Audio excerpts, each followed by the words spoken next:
Bosman ini memanggil salah satu sahabat beliau, ya, yang mana beliau ini dulunya adalah mantan dari Kementerian Perdagangan Republik Indonesia, ya. Jadi namanya adalah Mas Fitra dan malam ini beliau yang akan sharing benar-benar detail dan banyak banget tentang itu, ya. Nah, ini penting banget buat disimak teman-teman dan memang sengaja Bosman manggil sahabatnya langsung, ya, supaya teman-teman bisa langsung paham, teman-teman bisa langsung tahu tajem ya secara deep gitu. Ini tuh kenapa dan apa yang harus kita lakukan gitu. Kalau misalnya dari Bosman kan mungkin memang dari permukaannya aja gitu ya. Nah, ini tuh bener-bener langsung tahu dari pakarnya ya. Dari pakar ekonomi dunia langsung kayak gitu ya. Jadi untuk yang hari ini Bosman memang belum hadir dulu, tapi yang hadir adalah sahabatnya ya. Dan beliau memang sengaja menunjuk beliau ini, Pak Fitrah, untuk hadir dan sharing gitu. Ya, jadi teman-teman, apakah Pak Fitra sudah ready untuk sharing? Halo Kak, Oke, ready ready. halo. Halo Kak Fitra. Halo sahabat Bosman semua ya. Yes, benar. Kak Bosman Fitra, lagi sibuk jadi komisaris, nih, jadi nggak bisa datang. benar banget. Benar ya, beliau kan habis diangkat baru hari ini loh ya teman-teman ya. Jadi belum bisa datang gitu. Mas Fitra gimana kabarnya? Baik-baik, sesuai dengan apa muka saya hari ini kayaknya lumayan cerah karena pencahayaannya bagus. I see, bener-bener bener. Oke, Mas Fitra, ini kita mau ngebahas nih soal efek dari impor Trump yang walaupun sebenarnya ditunda ya sama dia sampai mungkin Mei ya, Mei atau Juni ya kalau nggak salah ya. Nah, tapi sebenarnya gimana sih yang bakal terjadi selanjutnya gitu kan? Projectionnya ke depan tuh seperti apa dan teman-teman harus nyiapin apa gitu. Karena kemarin aja ketika dia pertama kali statement soal itu aja itu langsung keguncang banget tuh, banyak yang keguncang lah ya, ekonominya banyak keguncang, terus habis itu market dari luar negeri dan juga dari kita juga begitu gitu. Nah, mungkin boleh nanti di-share nih Mas Fitra karena teman-teman pada penasaran. Dan mau nanya apakah Mas Fitra mau sharing PPT atau gimana? Nggak usah omon-omon aja, kita Oke ngobrol deh. ngobrol aman aja, Oke, ngobrol. oke. Boleh Mas Fitra, silakan langsung aja kalau gitu kita mulai present. Oh, sorry, aku Aman. Kak Nadine. Oh ya Kak Nadine ya, terima kasih sudah memandu diskusi kali ini ya. Ya nanti karena Bosman nggak datang hari ini, nanti mungkin harus traktir nanti 2.000 orang ya berikutnya karena nggak hadir. Nah, oke, sekarang saya pengen jelasin dulu ya mengenai Trump ini. Jadi eh, tahun 2016 ya, saya ingat sekali saya diundang CNN, Desi Anwar, kita berdiskusi mengenai potensi kebijakan ekonomi Amerika Serikat di tangan Hillary Clinton. Loh, kenapa Hillary Clinton ya? Karena pada saat itu banyak orang yang menduga bahwa yang menang Pilpres itu ya Hillary Clinton, tapi ternyata yang menang Trump. Nah, terus kemudian ya karena saya sebenarnya latar belakangnya adalah perdagangan internasional, maka saya mendedikasikan sedikit waktu saya, nggak banyak-banyak ya, karena em, banyak kerjaan kan. Jadi sedikit waktu saya untuk mempelajari Trump. Jadi Trump itu orangnya seperti apa sih, gitu kan? Sehingga saya kemudian bisa melihat ya bagaimana nanti ke depannya kebijakan-kebijakan alat Trump ini dan dampaknya buat perekonomian dunia.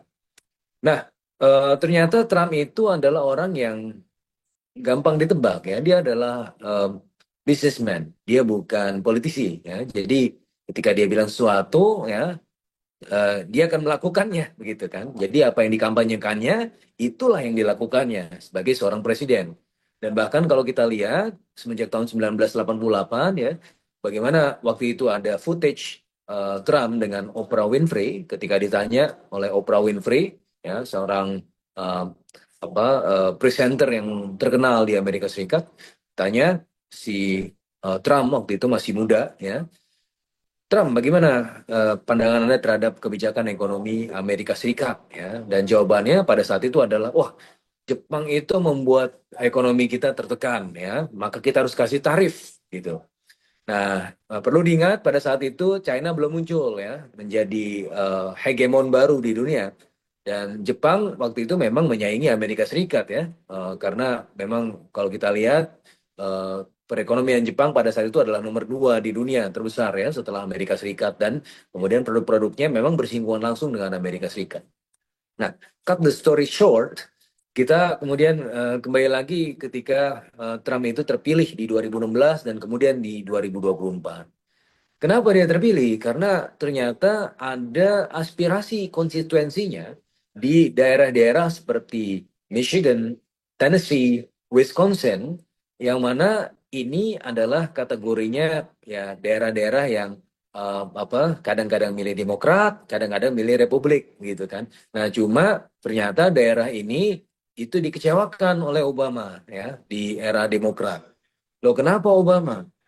Karena mereka melihat ya di daerah-daerah yang disebut sebagai industrial belt, ya daerah-daerah yang memang fokus kepada manufacturing, terutama industri otomotif, itu merasa pekerjaannya itu diambil oleh China dan juga Meksiko. Loh, kenapa? Karena begini, industri itu di Amerika Serikat ketika melihat China itu menjadi salah satu jaringan rantai produksi global yang paling efisien di dunia ya. Jadi Jepang setelah itu terpuruk di tahun 1990-an yang mengalami the lost decade of Japan, itu kemudian segera digantikan posisinya berangsur-angsur oleh China yang semakin agresif dan kemudian kita melihat bahwa mulai dari tahun 2000-an China mulai masuk WTO ya, World Trade Organization.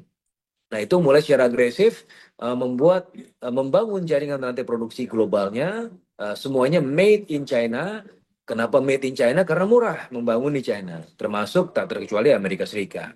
Nah, ketika Amerika Serikat dalam hal ini untuk mencari cost efficiency, untuk kemudian membuat ongkosnya menjadi lebih murah, ya, itu kemudian berelokasi industrinya ke China dan juga ke Meksiko. Meksiko karena yang paling dekat ya, dan tentu upah produksinya di situ masih relatif lebih murah. Tetapi tidak dengan konsekuensi yang baik untuk di daerah-daerah tertentu ya, terutama yang industrial belt tersebut. Banyak pekerja-pekerja di daerah tersebut yang kehilangan pekerjaannya ataupun kalau tidak kehilangan pekerjaan mereka terdisplaced ya, mereka harus cari pekerjaan baru. Nah, ini yang kemudian menjadi refleksi konstituensi Trump di tahun 2016 dan juga tahun 2024 dengan kampanye Make America Great Again, We Take Our Job Back gitu ya, from China, from Mexico, karena memang itu merupakan aspirasi dari pendukung militannya Trump ya selama beberapa tahun terakhir. Nah, jadi ini suatu hal yang sebenarnya sudah bisa diduga. Bahkan ketika di bulan November, ketika Trump itu terpilih ya, itu sudah market itu regional itu udah jelek, gitu kan? Kenapa? Karena Trump itu meskipun di bulan November belum kemudian secara formal menjadi presiden, baru presiden elect, tapi market sudah mampu untuk menduga ya Trump itu nanti kebijakannya kira-kira ke arah mana ya. Akan ada kebijakan tarif Trump jilid 2 gitu. Itu yang kemudian menjadi tebakan market. Sehingga waktu itu memang secara serentak bursa regional juga merah gitu kan, dan kemudian nilai tukar juga ikut tertekan, terkecuali juga rupiah. Karena pada saat itu di bulan November dan juga Januari, November dan Desember ya, sampai Januari, sebelum inaugurasi Trump di tahun 2025 di tanggal 20 Januari, itu mereka atau Trump sendiri belum milih menterinya, belum bikin kebijakan, tetapi semua sudah khawatir. Jadi baru berada di alam pikiran sudah menimbulkan kekhawatiran karena mereka atau mayoritas dari market itu sudah tahu bahwa Trump akan melakukan apa.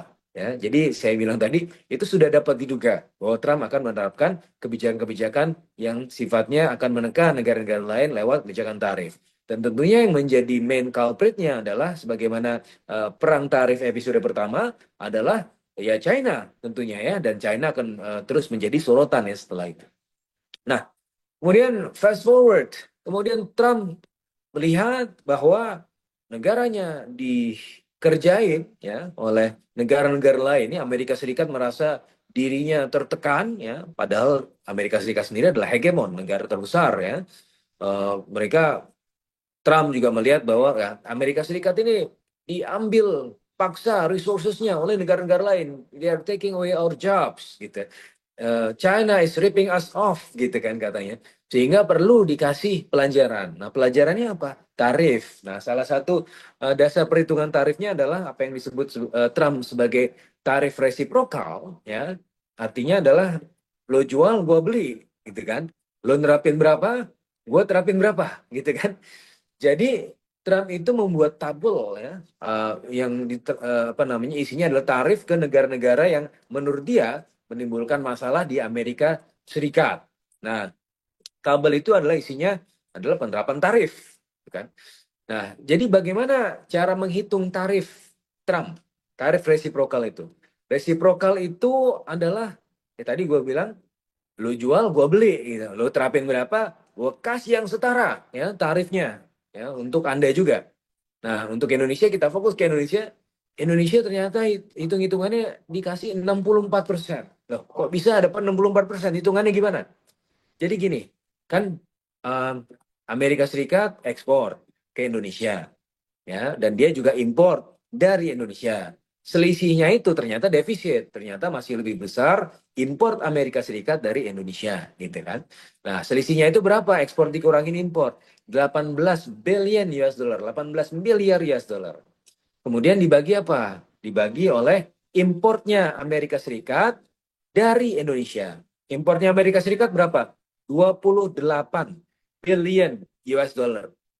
Nah, 28 billion US dollar itu masih dikali sebenarnya dengan koefisien yang disebut sebagai price elasticity of import dan juga pass through effect of tariff. Itu masing-masing koefisiennya 4 dan 0,25.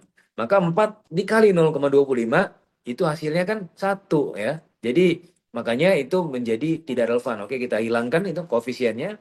Maka hitung-hitungannya sebenarnya adalah 18 billion US dollar defisit Amerika Serikat ya ke Indonesia, terus dibagi dengan importnya Amerika Serikat ya dari Indonesia, yaitu 28 billion US dollar. 18 dibagi 28 itu 0,64 dikali 100% ya, jadi berapa? 64%.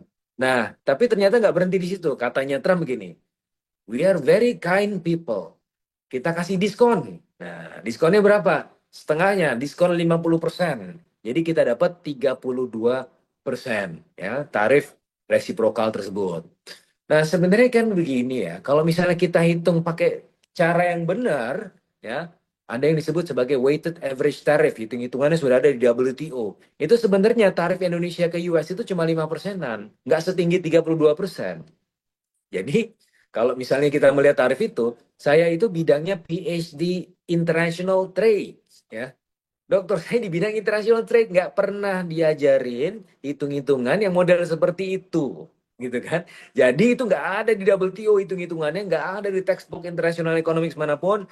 Jadi akhirnya saya kalau misalnya untuk sudah melihat itu, ya sudah saya hilangkan saja ini atribut PhD di international trade saya, sudah saya pakai ilmu ya yang diajarin emak saya kalau nawar di Tanah Abang, ya.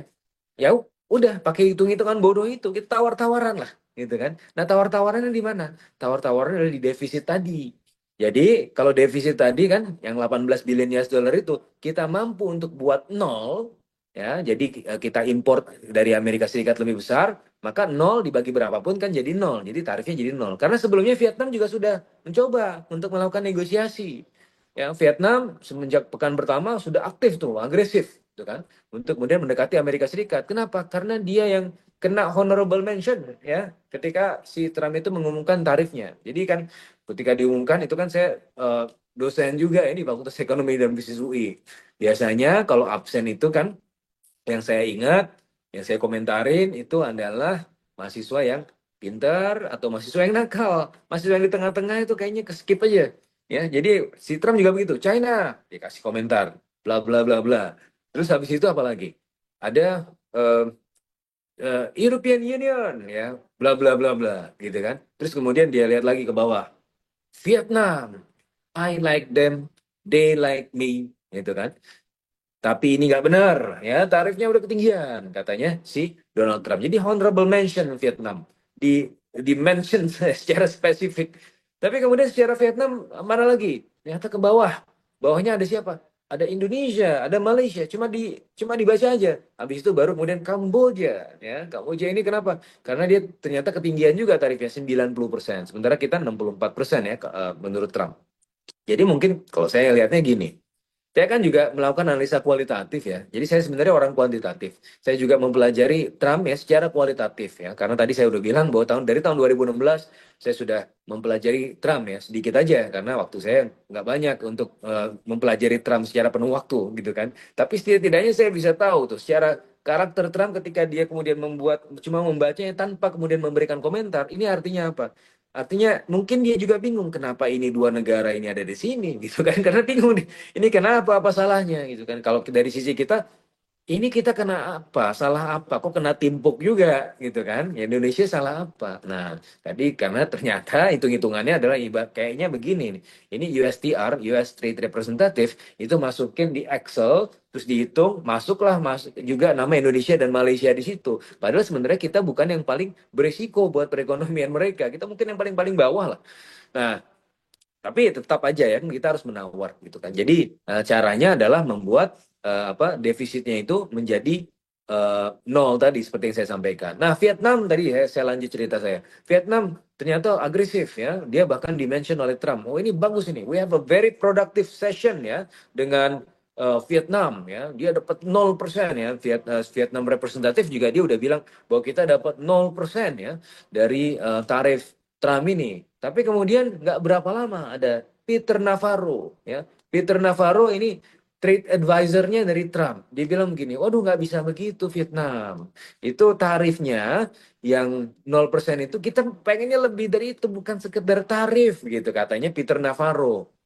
Nah, ini kan mengacaukan gamenya si Trump ya. Eh, karena kan gamenya si Trump itu adalah menjadikan si Vietnam ini sebagai contoh anak baik-baik kayak sini sini sini sini gitu kan dilakukan negosiasi sehingga apa sehingga tarifnya bisa menjadi 0% dan menjadi contoh buat yang lain untuk menjadi anak yang baik-baik kalau melakukan negosiasi. Tapi ternyata kemudian Peter Navarro itu kemudian menyampaikan isi hati dari Amerika Serikat ya dari Trump administration karena mereka melihat sebenarnya adalah Trump si Vietnam ini kan selalu curang ya. Jadi dia menjadi backdoor dari China untuk masuk ke pasar Amerika Serikat. Karena dari tahun 2018 semenjak tarif Trump jilid pertama itu kepada China, Vietnam itu berhasil mendapatkan 86 billion US dollar sampai tahun 2023 ya dari kelimpahan itu dari China masuk ke Amerika Serikat didapat benefit paling banyak. Maka jadi si Peter Navarro bilang nggak bisa begitu, kita pengennya hitung-hitungannya lebih dari sekedar tarif itu. Nah, tapi dia kan mengacaukan game. Game apa yang dikacaukan? Kan ini game teori ya. Jadi kan pilihannya adalah untuk melakukan negosiasi atau retaliasi. Ketika Trump itu mengajak Vietnam turut serta dan dijadikan contoh anak baik-baik, ketika jadikan contoh anak baik-baik kalau negosiasi baik-baik ya, maka ya 0%. Tapi ternyata Peter Navarro menyampaikan isi hati yang sebenarnya dari Amerika Serikat dan itu mengacaukan game-nya. Kan sehingga yang lain akan melihat, loh kalau Vietnam aja yang sudah baik-baik datang kok dilepeh sama Peter Navarro, ya gimana kita nih? Ya udahlah, mungkin ada kemungkinan deviate. Jadi kalau dalam game teori itu equilibriumnya ya itu kan dari dua itu bisa ke negosiasi ya bisa ke retaliasi. Oh jangan-jangan ini nanti yang lain lihat oh, udah kita retaliasi kita lawan nih Amerika Serikat. Mungkin katanya pikiran negara-negara yang lain juga. Tapi sebelum itu menjadi bandwagon ditiru atau menjadi pikiran dari negara-negara lain nggak berapa lama Elon Musk udah bilang gini. Peter Navarro is a moron, ya goblok loh, gitu kan katanya uh, si Elon Musk. Karena Elon Musk tahu gamenya itu sebenarnya ya seperti itu membawa serta orang lain ya untuk kemudian ikut dengan kemauannya Amerika Serikat, gitu kan. Jadi gamenya sebenarnya di situ. Nanti sih kita akan sampaikan juga end gamenya itu jangan-jangan balik lagi nih end gamenya jangan-jangan di Rusia. Rusia yang memulai perang fisik Rusia dan Ukraina, yang mana sekarang sudah mulai jinak, tapi jangan-jangan dia akan kemudian menengahi perang tarif. Ya, ini apa namanya plot twistnya jangan-jangan di situ. Jadi kita melihat Putin yang sampai sekarang ini diam-diam aja dia nggak dikenain tarif ya. Jadi kalau kita ngelihat bahkan kalau ada pulau atau negara ya yang isi cuma penguin itu kena tarif lah. Kenapa si Rusia itu nggak kena tarif? Nah maka kita juga harus melihat tuh game ini jangan-jangan bisa ngarah ke sana juga. Jadikan sebagai jaminan buat Trump kalau terjadi apa-apa ada worst case scenario si Fispasem para belum. Oke, sampai di situ aja. Mungkin sahabat